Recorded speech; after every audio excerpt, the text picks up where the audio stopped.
Guys, good afternoon. Magluluto na tayo ng ating merienda guys. Magluluto tayo ng ating toron. Hiniwa ko na tong saging kasi hindi pwede makita ni Lolo Mes ang ating gamit na paghiwa. Yan guys.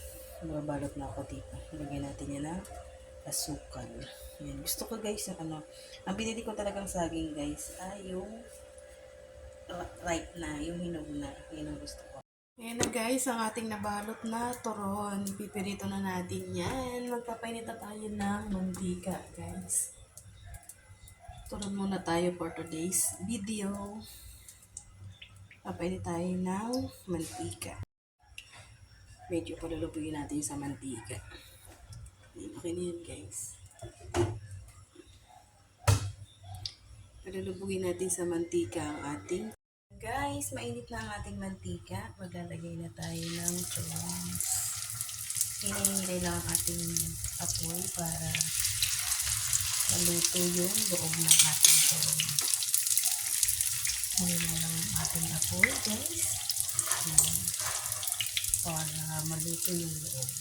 Kasi pag malakas yung apoy niyan guys, yung loob niya, hindi siya masyadong luto.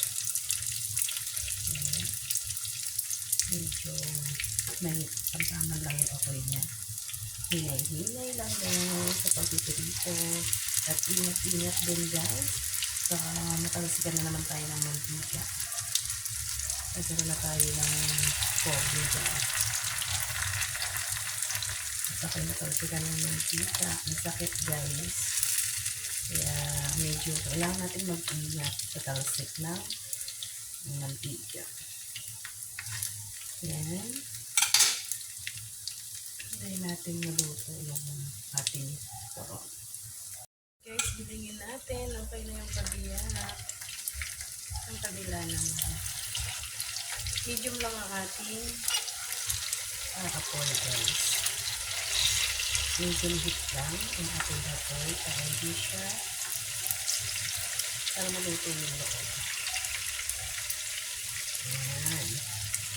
Ang ating merienda yummy turon guys. Ayan.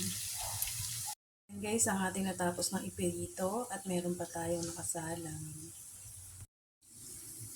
Yan guys, ang ating nakasalang last batch na yan. Ng ating pinakamasarap na turon. Yan ang ating merienda. Turon, kakaning Pinoy.